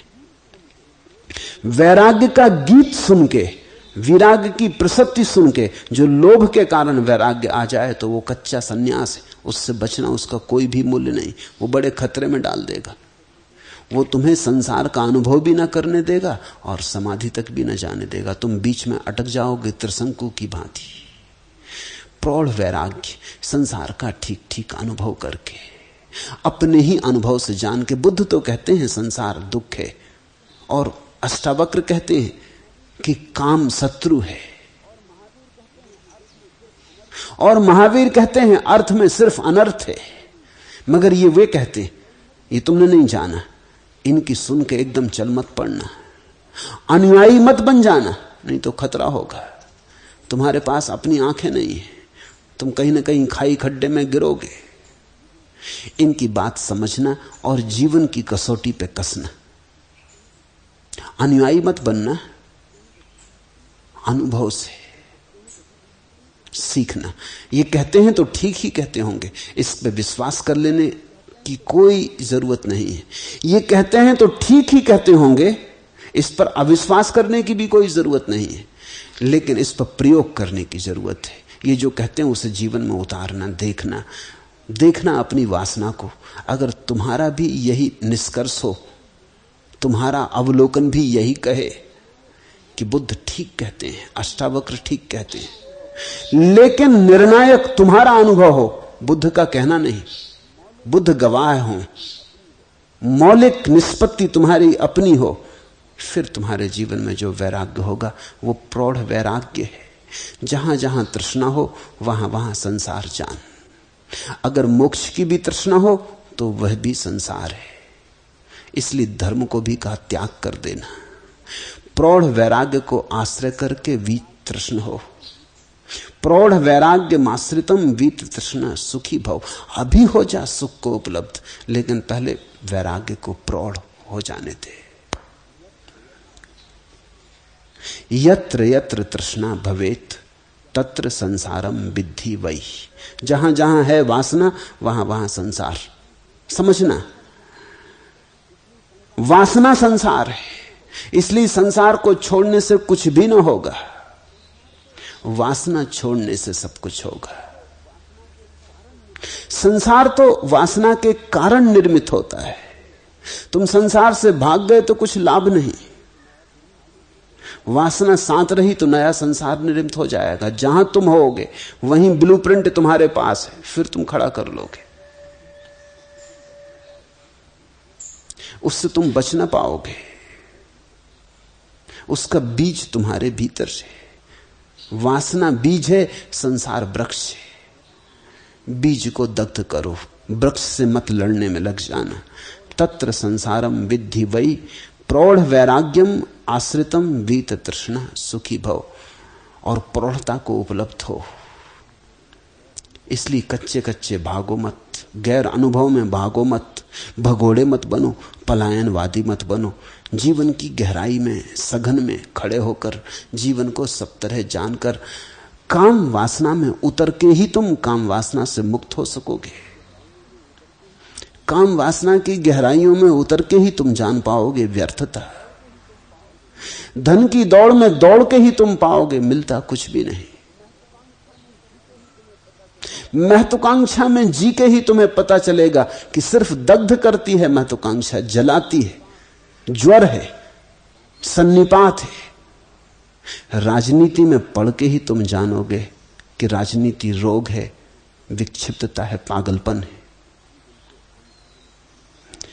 जीवन को अनुभव से पकने दो, और जब जीवन का अनुभव तुम्हारा कह दे तो फिर वैराग्य सहज घट जाएगा, जैसे पका फल गिर जाता है। मात्र तृष्णा ही बंध है और उसका नाश मोक्ष कहा जाता है। और संसार मात्र में असंग होने से निरंतर आत्मा की प्राप्ति और तुष्टि होती है। तृष्णा मात्रात्मको बंध स्तन्न नाशो मोक्ष उच्यते। भवा संसक्ति मात्रेण प्राप्ति तुष्टि मुहुर्मुहुर। ये सूत्र बड़ा विचारणीय है। मात्र तृष्णा बंध है। जब तक तुम कुछ भी चाहते हो तब तक जानना बंधे रहोगे। ईश्वर को भी चाहा तो बंधे रहोगे। कल ही गुणा ने एक प्रश्न मुझे लिखकर भेजा है कि मैं तो आपको कभी नहीं छोड़ सकती और आप कोशिश भी मत करना मुझे छुड़ा देने की। मेरे लिए तो आप सब कुछ हो, मुझे कोई ईश्वर नहीं चाहिए, कोई मोक्ष नहीं चाहिए। तुम्हें ना चाहिए हो और तुम अपनी चाहत में कुछ गलत की मांग भी करो तो भी मैं गलत का सहयोगी नहीं हो सकता। कितनी ही कठोरता मालूम पड़े, मैं पूरी चेष्टा करूंगा कि तुम मुझसे मुक्त हो जाओ, अन्यथा मैं तुम्हारा शत्रु हो गया। ये तो फिर चाहत ने नया रूप लिया, ये तो फिर तृष्णा बनी। पति से छूटे, पत्नी से छूटे तो गुरु से बंध गए, मगर ये तो फिर नया जंजाल हुआ, फिर नई जंजीर बनी। गुरु तो वही तो जो तुम्हें आत्यंतिक जंजीर से मुक्त करवा दे, जो तुम्हें स्वयं से भी मुक्त करवा दे। कठिन लगता है क्योंकि एक प्रेम जगता है। कठोर लगती बात लेकिन तुम्हारी मानकर मैं चलूं तो तुम कभी भी कहीं ना पहुंच पाओगे। फिर तो मैं तुम्हारा अनुयायी हुआ। तुम्हें कठोर भी लगे तो भी मैं वही किए चला जाऊंगा जो मुझे करना है। अगर मैं तुमसे कहूं भी कि घबराओ मत, कभी नहीं छुड़ाऊंगा, तो भी तुम मेरा भरोसा मत करना। वो भी सिर्फ इसलिए कह रहा हूं कि कहीं छुड़ाने के पहले ही भाग मत खड़े होना। तो रोके रहूंगा, समझाता रहूंगा कि नहीं, कोई हर्जा नहीं, कहां छुड़ाना है, किसको छुड़ाना, सदा सदा तुम्हारे साथ रहूंगा, मगर नीचे से जड़ें काटता रहूंगा। एक दिन अचानक तुम पाओगे कि छुटकारा हो गया। मुझसे भी छुटकारा तो चाहिए ही। सद्गुरु वही है जो तुम्हें स्वयं से भी मुक्त कर दे। नहीं तो संसार की सारी वासनाएं धीरे धीरे गुरु पे लग जाती, तुम्हारा मोह गुरु से बन जाता है, फिर तुम उसकी फिक्र में लग जाते हो। फिर मोह कैसे अंधेपन में ले जाता है कहना कठिन है। मैं पंजाब जाता था, एक घर में ठहरता था। एक दिन सुबह उठ के निकला तो देखा कि गुरु ग्रंथ साहब किताब को सजा के रखा हुआ है, सामने दतौन रखी है और एक लोटा पानी भरा रखा। मैंने पूछा मामला क्या है? कहते हैं गुरु ग्रंथ साहब के लिए दतौन। पागलपन की कोई सीमा होती? नानक के लिए दी थी दतौन, ठीक समझ में आता, तुम गुरु ग्रंथ को दतौन लगा रहे हो। लेकिन भक्त यही कर रहे हैं, सारी मूर्ति को सजाते हैं, भोग लगाते हैं, उठाते बिठाते नहलाते सुलाते, न मालूम क्या क्या करते रहते। खेल खिलौनों से कब छूटोगे? छोटे बच्चों जैसी बात हो गई, बचकानी हो गई। छोटे बच्चे अपनी गुड्डा गुड्डी को संभाले फिरते हैं, स्नान करवाते हैं, कपड़े बदलाते हैं, भोजन भी करवाते हैं, सुलाते भी हैं। तुम उनको कहते हो बचकाने, और तुम रामचंद्र जी के साथ यही कर रहे। मगर मोह, भक्त को लगता है ये तो भक्ति है, ये तो प्रेम है, ये तो बड़ी ऊंची बात है। ये कितनी ऊंची हो, ये तुम्हें कभी भी मुक्त ना होने देगी, तुम बंधे ही रह जाओगे। संसार से छूटना कठिन है, फिर धर्म से छूटना और भी कठिन हो जाता है। सांसारिक संबंधों से छूटना कठिन है, फिर धार्मिक संबंधों से छूटना और भी कठिन हो जाता है, क्योंकि धार्मिक संबंध इतने प्रीतिकर। अब गुरु और शिष्य का संबंध ऐसा प्रीतिकर कि उसमें कड़वाहट तो है ही नहीं, रस ही रस है। पति पत्नी तो एक दूसरे से ऊब भी जाते हैं, बाप बेटा तो एक दूसरे से कलह भी कर लेते हैं, झंझट भी हो जाती है। लेकिन गुरु शिष्य का संबंध तो बड़ा ही मधुर है। वहां ना कोई झंझट है, ना कोई झगड़ा है, ना कोई कलह है, ना कोई कांटे। वहां तो रस ही रस है। वहां तो शिष्य भी अपनी ऊंचाई में मिलता है और गुरु तो अपनी ऊंचाई पर है। तुम जब गुरु के पास आते हो तब तुम्हारे भीतर जो श्रेष्ठतम है वो प्रकट होने लगता है। इसलिए मिलन श्रेष्ठ का श्रेष्ठ से होता है। तुम गुरु के पास अपनी गंदी शक्ल लेके थोड़ी आते हो। स्नान करके ताजे होके शुभ मुहूर्त में पूजा प्रार्थना के भाव से भरे तुम गुरु के सन्निधि में आते हो। तुम्हारा शुद्धतम रूप तुम लाते हो। गुरु के श्रेष्ठतम से मिलना है तो जो भी तुम्हारे पास श्रेष्ठतम है उसे लेके आते हो। इन दो के बीच जो मिलन होता है वो तो अति मधुर है। फिर उसमें बंधन पैदा होता है। फिर लगता है बस ऐसा ही बना रहे, ऐसा ही चलता रहे सदा सदा। ये सपना कभी टूटे ना, लेकिन ये सपना भी टूटना ही चाहिए। शिष्य न तोड़ना चाहे तो भी गुरु को तोड़ना पड़ेगा। शिष्य ये नासमझी कर सकता है, ये कामना कर सकता है, गुरु तो इस कामना को बल नहीं दे सकता। मात्र तृष्णा ही बंध है और उसका नाश मोक्ष कहा जाता है।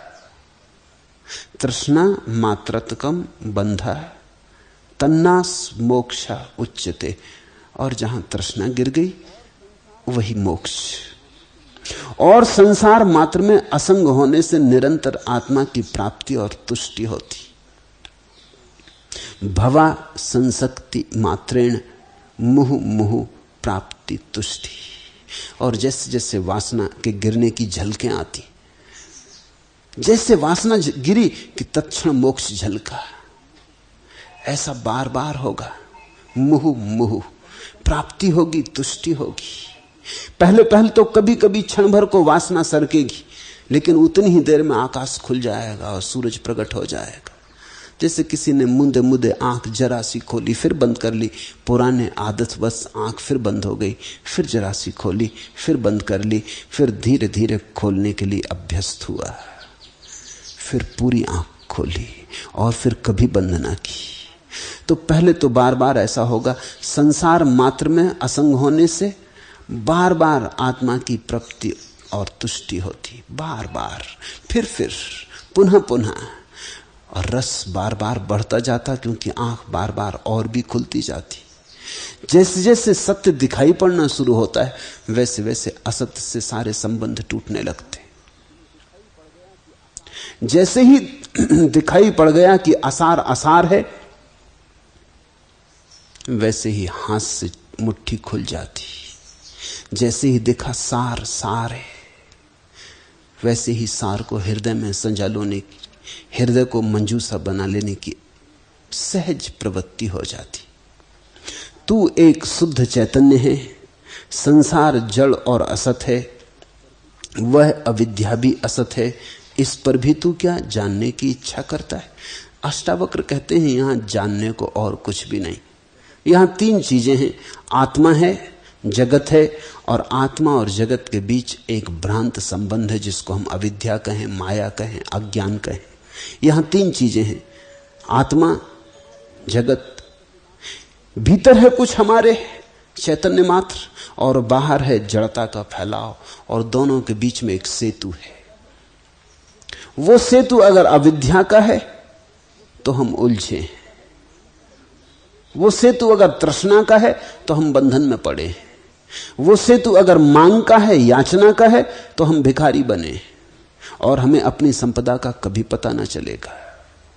अगर दिखाई पड़ गया कि वो अविद्या और माया और सपना और मूर्छा व्यर्थ है और हम जागने लगे, तो बीच से सेतु टूट जाता है। वहां जड़ संसार रह जाता है, यहां चैतन्य आत्मा रह जाती।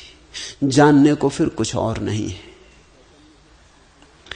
तू एक शुद्ध चैतन्य है, त्वमेकम चेतना शुद्धो जड़म विस्म सत्यथा अविद्यापि न किंचित्सा कबुभुत्सा तथापि ते।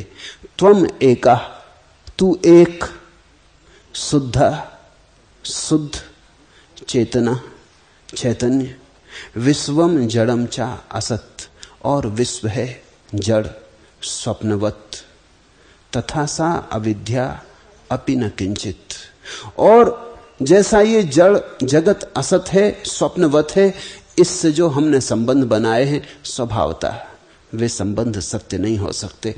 असत्य से कैसे सत्य संबंध हो सकते। रात तुमने एक सपना देखा कि कोहिनूर तुम्हारे सामने रखा है, लड़ते रहे पाकिस्तान हिंदुस्तान और सब, लेकिन कोहिनूर तुम्हारे सपने में सामने रखा है। कोहिनूर देखते ही तुम्हारा मन हुआ उठा लूं, रख लूं, अपना बना लूं, छिपा लूं। कोहिनूर देखा वो तो झूठा है, सपने का है। अब तुम्हारे मन में ये जो भाव उठा लूं, संभाल लूं, रख लूं, कोई देख ना ले, किसी को पता ना चल जाए, ये जो भाव उठा ये कैसे सच हो सकता है। जिसके प्रति उठा है वही असत है, तो जो भाव उठा है वो सत नहीं हो सकता है। अष्टावक्र कहते हैं अविद्या अपि न किंचित, और ये जो अविद्या के संबंध हैं ये भी असार, तथा अपि ते का बुभुत्सा।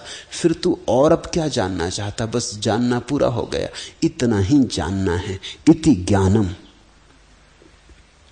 संसार है भागता हुआ, गच्छतीति जगत परिवर्तन तरंगों से भरा हुआ, और आत्मा है शाश्वत निस्तरंग असंग। और दोनों के बीच में या तो संबंध है, तो संबंध सब झूठे हैं, अज्ञान के हैं, अविद्या के हैं। कोई कहता मेरा बेटा, कोई कहता मेरा पत्नी, कोई कहता मेरा मकान। मैंने सुना एक धनपति के मकान में आग लग गई, धू-धू करके मकान जल रहा है, वो छाती पीट के रो रहा है, बड़ी भीड़ लग गई है। एक आदमी ने आके कहा तुम नाहक रो रहे हो, मुझे पक्का पता है तुम्हारे बेटे ने कल ही शाम ये मकान बेच दिया है। ऐसा सुनते ही धनपति एकदम प्रसन्न हो गया। उसने कहा सच? मुझे तो पता ही नहीं, बेटे ने कुछ खबर ना दी, बेटा दूसरे गांव गया है। मगर अब भी मकान जल रहा है, धू-धू करके जल रहा है और लपटें बड़ी हो गई, लेकिन अब आंसू सूख गए। वो बड़ा प्रसन्न है। तभी बेटा वापस आया भागा हुआ और उसने कहा कि क्या खड़े हो? बात उठी थी बेचने की, लेकिन सौदा अभी हुआ नहीं था। फिर रोने लगा, फिर छाती पीटने लगा। अब फिर अपना मकान अभी वही का वही है, अब भी जल रहा है, लेकिन बीच में थोड़ी देर को मेरे का संबंध नहीं रहा था।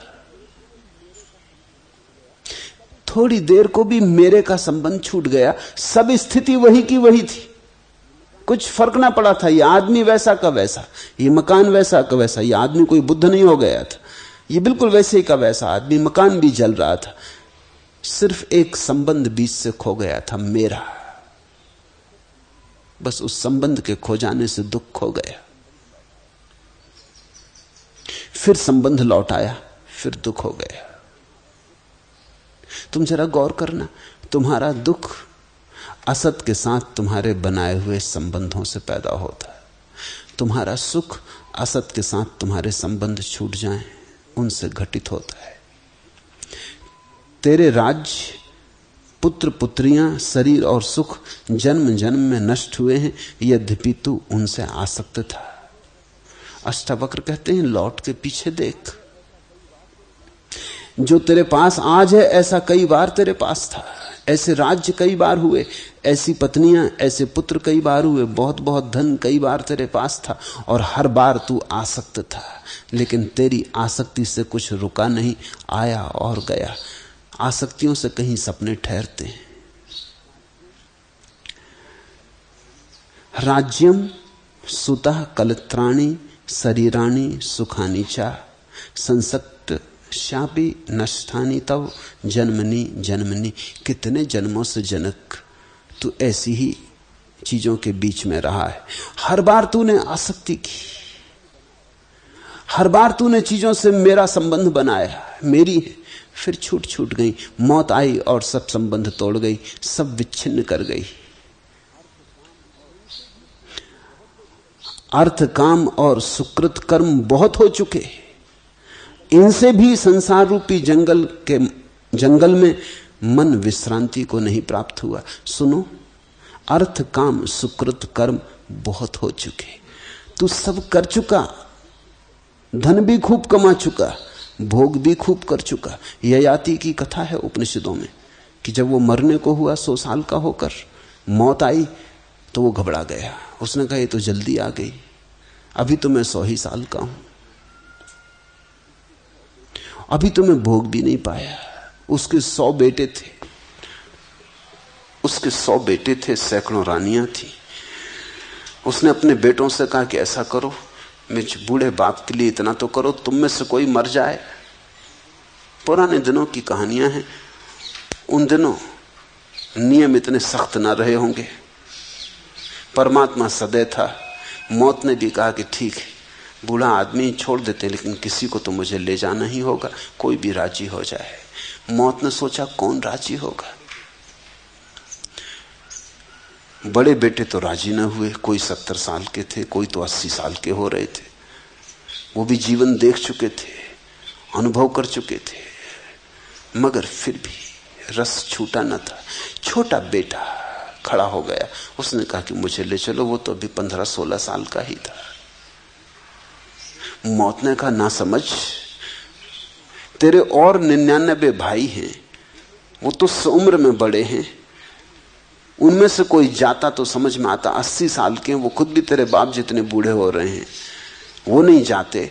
तेरा बाप खुद 100 साल का है, उसे खुद जाना चाहिए, वो किसी को भेजने को राजी, कोई बेटा चला जाए तो तैयार है, तू क्यों मरता है?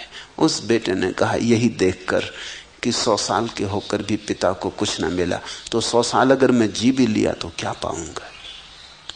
यही देखकर कि 80 साल 70 60 साल के मेरे भाई हैं, इनको अभी तक कुछ नहीं मिला, तो मैं रह के भी क्या सार है।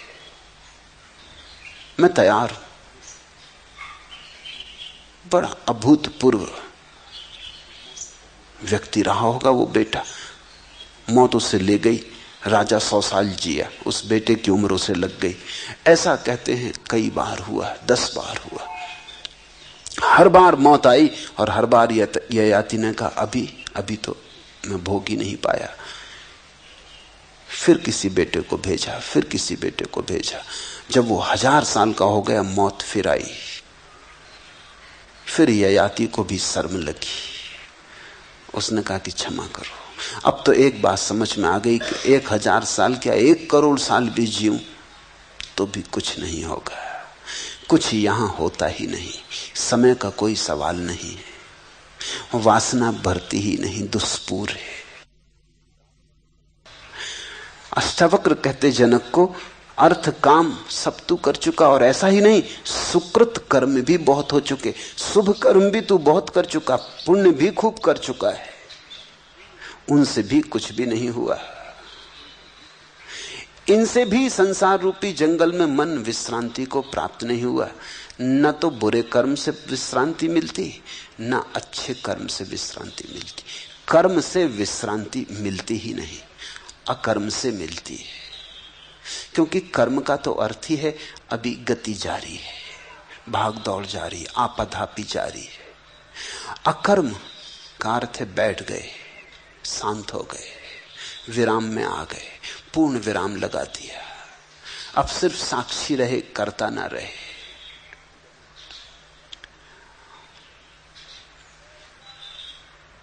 अर्थेन कामेन सुकृतेन कर्मणा अपि अलम। बहुत हो चुका, सब तू कर चुका, तथापि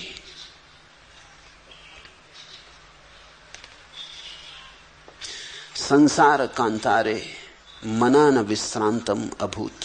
फिर भी इस जंगल में, इस उपद्रव में, इस उत्पात रूपी संसार में मन को जरा भी विश्रांति का कोई क्षण नहीं मिला।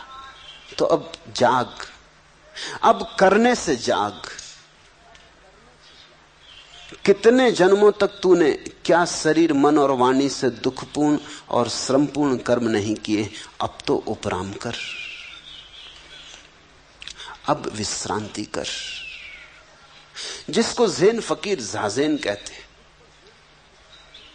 ज़ाज़ेन का अर्थ होता है बस बैठ रहना और देखते रहना। उपराम, ये ध्यान की परम परिभाषा है। ध्यान कोई कृत्य नहीं है,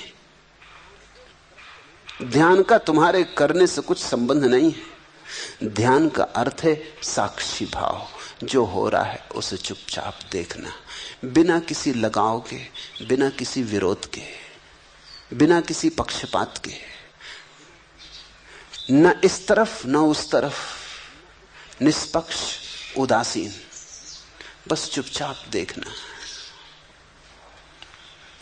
कृतम न कति जन्मानी कायेन मनसा गिरा, दुख माया सदम कर्म तत्तधा उपरम्यताम, तत् अध्यापि उपरम्यताम। अब तो उपराम कर, अब तो बैठ। लोग अधर्म में उलझे हैं, किसी तरह अधर्म से छूटते तो धर्म में उलझ जाते, मगर उलझन नहीं जाती। लोग पाप कर रहे हैं, किसी तरह पाप से छूटते तो पुण्य में उलझ जाते, लेकिन उलझन नहीं जाती। कुछ तो करेंगे ही।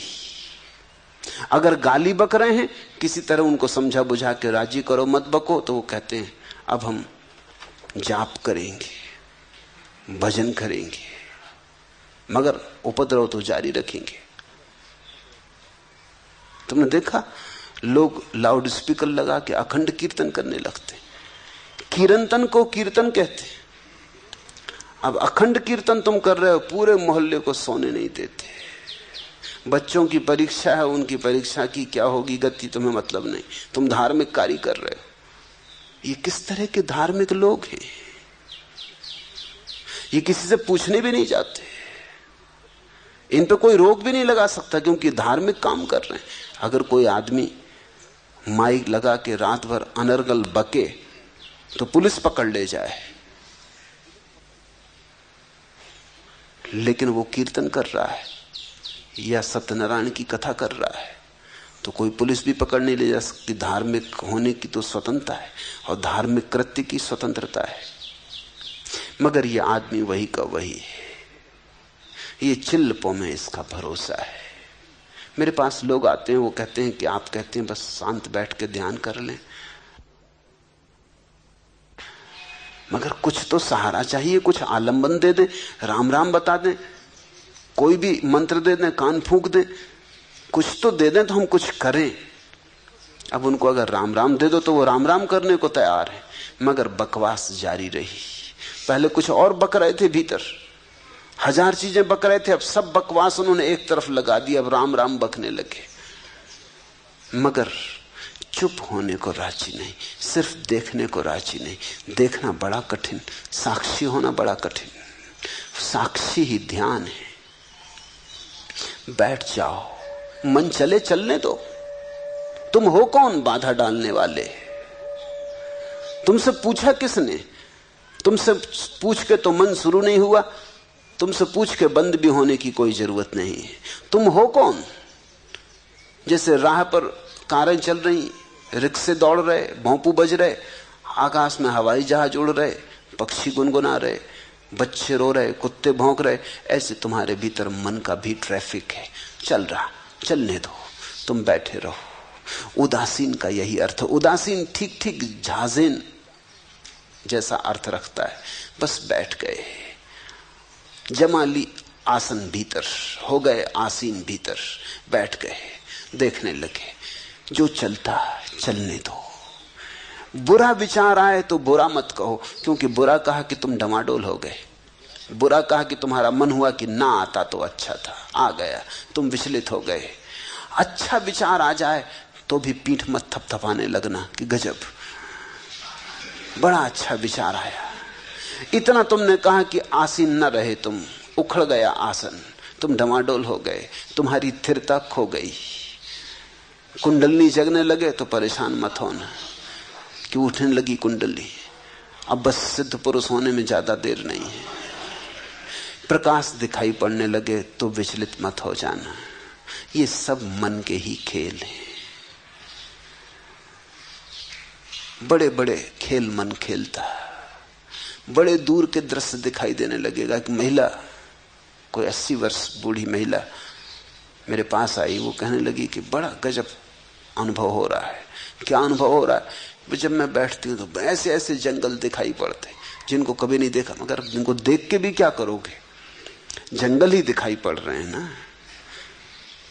वो मुझसे बड़ी नाराज हो गई। उसने कहा कि आप कैसे? मैं तो जब भी किसी साधु संत के पास जाती हूँ तो वो कहते हैं बहुत अच्छा हो रहा है, बड़ा अनुभव हो रहा है।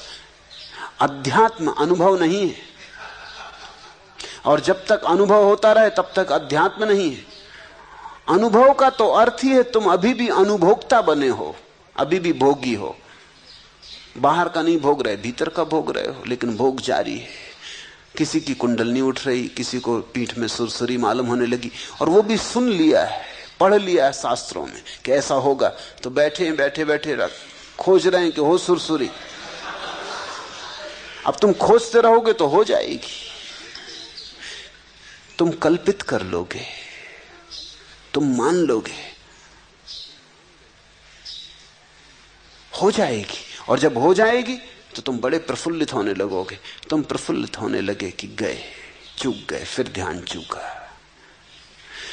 कुछ भी हो तुम सिर्फ देखना, तुम दृष्टा से जरा भी डिगना मत, तुम सिर्फ साक्षी बने रहना।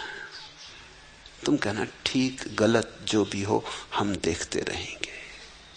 हम अपनी तरफ से कोई निर्णय न देंगे, कोई चुनाव न करेंगे, हम अच्छे बुरे का विभाजन न करेंगे। शुरू में बड़ा कठिन होगा, क्योंकि आदत जन्मों जन्मों की है निर्णय देने की। जीसस का बड़ा प्रसिद्ध वचन है, जज ई नॉट, निर्णय मत करो, न्यायाधीश मत बनो। न कहो अच्छा न कहो बुरा, बस देखते रहो। और तुम चकित हो जाओगे, अगर तुम देखते रहे तो धीरे धीरे भीड़ छटने लगेगी, कम विचार आएंगे, कम अनुभव गुजरेंगे। कभी कभी ऐसा होगा रास्ता मन का खाली पड़ा रह जाएगा, एक विचार गुजर गया, दूसरा आया नहीं, बीच में एक खाली जगह, अंतराल। उसी अंतराल में, जिसको अष्टावक्र कहते हैं, भवा संसक्ति मात्रेण मुहु मुहु प्राप्ति तुष्टि, वही पुनः पुनः तुष्टि और प्राप्ति होने लगेगी। मिलेगा प्रभु और परम तुष्टि मिलेगी। वो तुष्टि अनुभव की नहीं है कि कोई बड़ा अनुभव हुआ इसलिए अहंकार को मजा आया, नहीं, वो तुष्टि तो शून्य की है, वो तुष्टि तो समाधि की है, अनुभव की नहीं है। वो तुष्टि तो अनुभवातीत है, वो तुष्टि तो तुरी अवस्था की है, वो तुष्टि तो परम उपराम विश्रांति की है। अब तो उपराम कर, तत् अद्धापि उपरम्यताम, यही मैं तुमसे भी कहता, अब तो उपराम करो, अब तो विश्राम करो, अब तो बैठो और देखो, अब तो साक्षी बनो। कर्ता बने बहुत, भोक्ता बने बहुत, अच्छे भी किए कर्म, बुरे भी किए, हो चुका बहुत। अब जरा साक्षी बनो, और जो तुम्हें न कर्ता बन के मिला न भोक्ता बन के मिला, वही बरस उठेगा प्रसाद की भांति साक्षी में। साक्षी में मिलता है परमात्मा, साक्षी में मिलता है सत्य, क्योंकि साक्षी सत्य है। हरि ओम तत्सत। आज इतना ही।